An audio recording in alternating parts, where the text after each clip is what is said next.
Hello, dear students. I, Kailash Kumar Sir, welcome you all on this online edu classes of Brilliant Public School.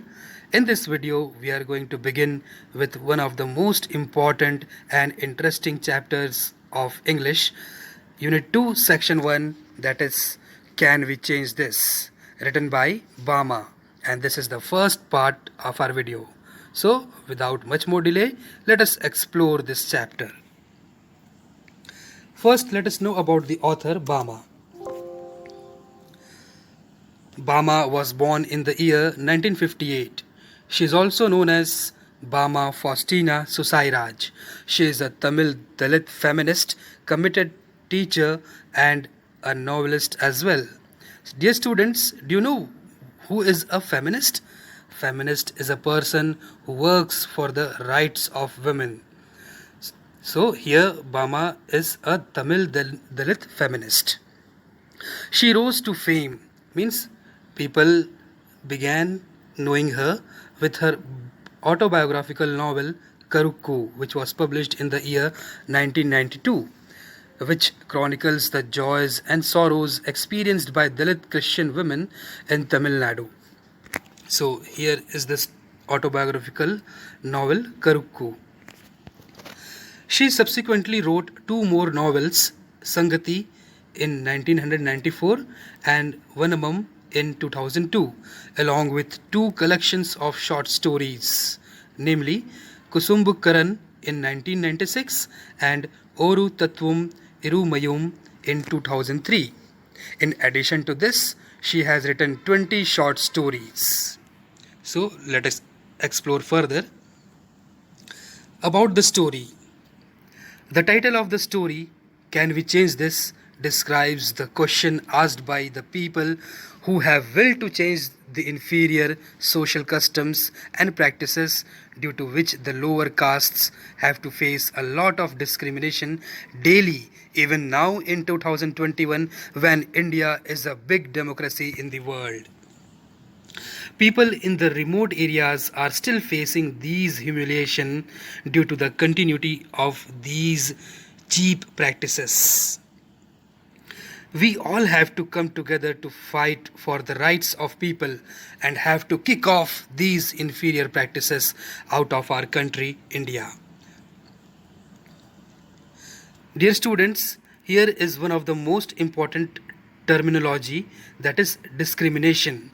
Discrimination is a kind of segregation or a kind of separating one group of people or things from the rest, or segregating people on the basis of caste, color, religion, gender, social status, and many more. Another important terminology in this chapter is untouchability. Untouchability, in its literal sense, is the practice of ostracizing a group of people regarded as untouchables, as ascribed in the Vedic Hindu literature to persons of low caste or to persons excluded from the caste system, resulting in the segregation and persecutions from the people regarded as higher caste. Basically, in short, we can say that separating people of lower caste than to the people of higher caste. So here we begin with the chapter, Can We Change This? Do we treat people differently based on their caste, creed, or skin color? Have you experienced or witnessed discrimination of any kind? Here are some experiences of a young girl who has been a victim of untouchability, and she is none other than the author of the story, Bama. So let us start this chapter. So when I was studying in class 3, here the narrator is narrating her own real story. So she is telling that when she was studying in class 3, she hadn't yet heard people speak openly of untouchability. But I had already seen, felt, experienced, and been humiliated by what it is. So when she was studying in third standard, third class, she was very well aware about what untouchability is. I was walking home from school one day, an old bag hanging from my shoulder. I crossed the street of the Palas and came to my street, the street of the Parayas. So, dear students, one thing you can understand here, that there are two streets in her village. The first street is the street of Palas, and the second street is the street of Parayas. So, what can you imagine from this? What can you think from this? That these two streets are belong to different castes or different category of people. Yes, Palas are the people belonging to upper caste, and Parayas are the people belonging to lower castes. So she's telling here that when she was coming back from school, she crossed the street of Palas and she came to her own street, the street of Parayas. It means that she belonged to a lower caste. In a corner, a threshing floor had been set up, and the Niker watched the proceedings seated on a piece of sacking spread over a stone ledge. So here you can see that the narrator, she stood there in a corner and she saw that a person named Niker. So we can consider that he is the head of that village. So and he also belonged to a higher class. So he was sitting there over a piece of sack spread over the stone ledge. As you can see that the fencing or the boundary of that particular place where the threshing process is going on.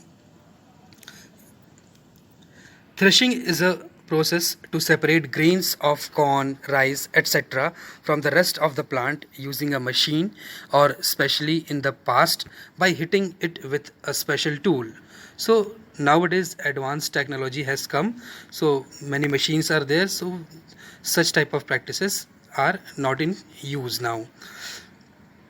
And proceedings are the events that happen especially at a formal meeting, ceremony, etc. So here this person Niker is watching the proceedings, the events which the farmer is performing here along the by using the two oxen here. Our people were hard at work, driving cattle in pairs round and round to tread out the grain from the straw. Tread is to press down or on something with your foot so that it can get separated. So here the main purpose was to separate the grains from the dry grasses from the straw. The animals were muzzled so that they wouldn't help themselves to the straw. I stood for a while there watching the fun. So here you can see that the mouth of the oxen are muzzled. Muzzle means a cover made of leather or wire that is put over an animal's nose and mouth so that it cannot bite the grains while moving over that straw. So here you can see that the mouth of the oxen are muzzled.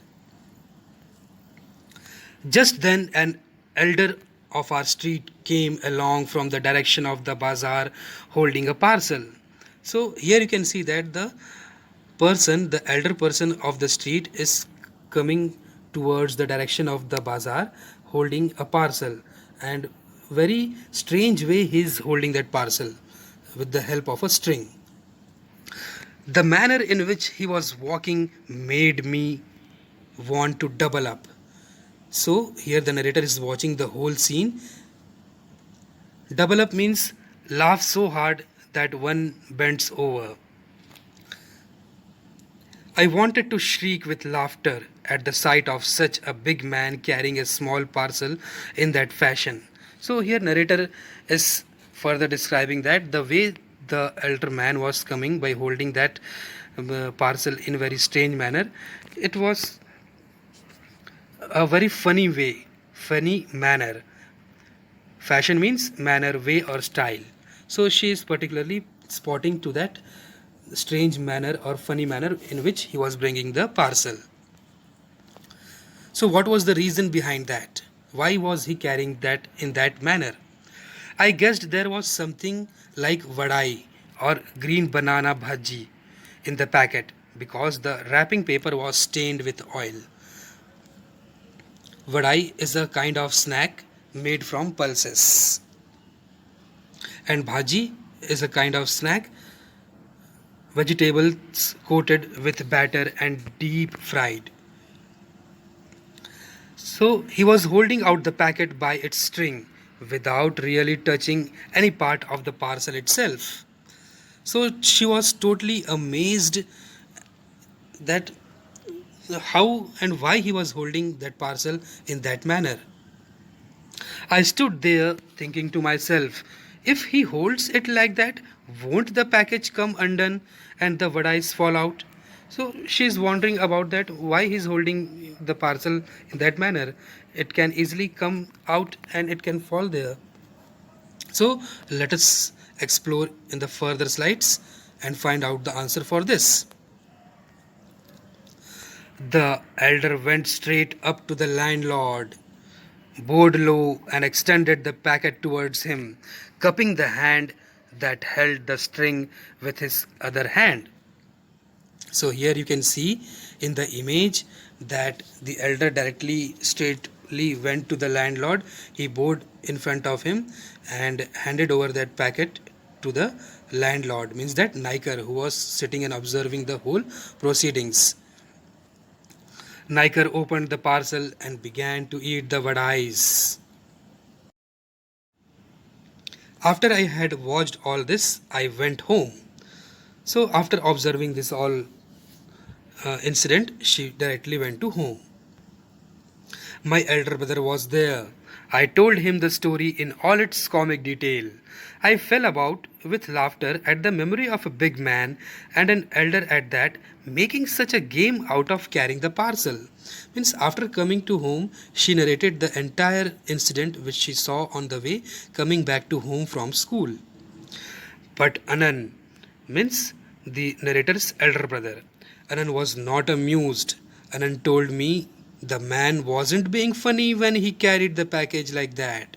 He said everybody believed that Naikars were upper caste and therefore must not touch anything touched by pariahs.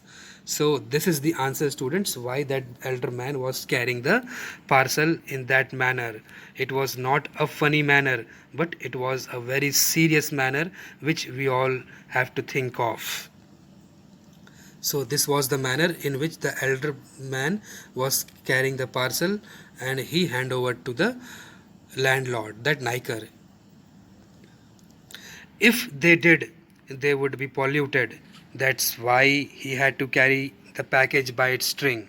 Now the elder brother Anand is further clarifying that if he touch it, then the parcel would be polluted and the landlord would not accept it, and maybe that in return the elder man would be punished for it, and that too very serious punishment, because the elder man or the man who is bringing that parcel, he belongs to the lower caste. So this was the reason, students. Now let us move ahead. When I heard this, I didn't want to laugh anymore and I felt terribly sad. How could they believe that it was disgusting if a pariah held that package in his hands, even though the vadai had been first wrapped in a banana leaf and then parceled in a paper? I felt so provoked and angry that I wanted to go and touch those wretched vadais myself straight away. Provoked means stimulate or give rise to a reaction or emotion, typically a strong or unwelcome one in someone. So the thought of it, the idea behind this provoked the author's thought, and she became too much angry when she came to know the reason behind this. Really, it's very sad to know about this, students. Why should we fetch and carry for these people? I wondered. So here the narrator is wondering about that man, about that elder man. Such an eminent elder of ours goes off meekly to the shops to fetch snacks and hands them over reverently, bowing and shrinking to this fellow who just sits there and stuffs them into his mouth.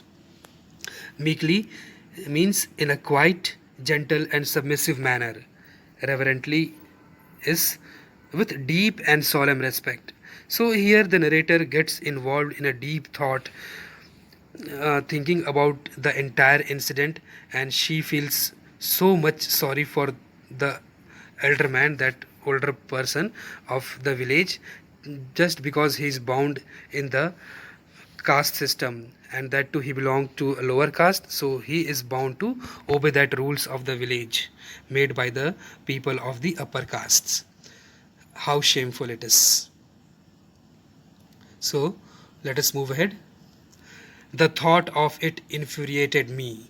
How was it that these fellows thought so much of themselves? Infuriated means make someone extremely angry and impatient. Yes, obviously, anyone who sees and hears of such kind of incident will feel the same. Was it because they had scraped 4 coins together? What did it mean when they called us pariah? Had the name become that obscene? Scraped means to collect or accumulate something with difficulty, and obscene means offending against moral principles. So here the narrator is thinking about the incident, and she is trying to analyze that. Was it because that village man, he is a labor, and he with very great difficulty he tries to earn 4 coins in a day, just for as his livelihood. And what does it mean when they call us pariah? Are they trying to create a difference between themselves and the family of the narrator? Or had the name of them pariah become so obscene, so offending against the moral or human principles? So these were all questions arising in the mind of the narrator. But we too are human beings. Our people should never run these petty errands for these fellows. We should work in their fields, take home our wages, and leave it at that. So, as per the narrator's thought, she is finalizing that these people work very hard in their fields. So, after getting the wages, after getting their money, they should not be treated in that manner. After all, they too are human beings. They entire day they work very hard in their fields and earn for their livelihood. So it was very wrong to treat these people in such a cheap manner. So this was all about in this video, students. I hope you all have understood very well. So if something you have missed out, kindly do rewatch the video and try to understand the things. So thank you all. Stay home, stay safe, stay healthy. Thank you, dear students. See you in the next video.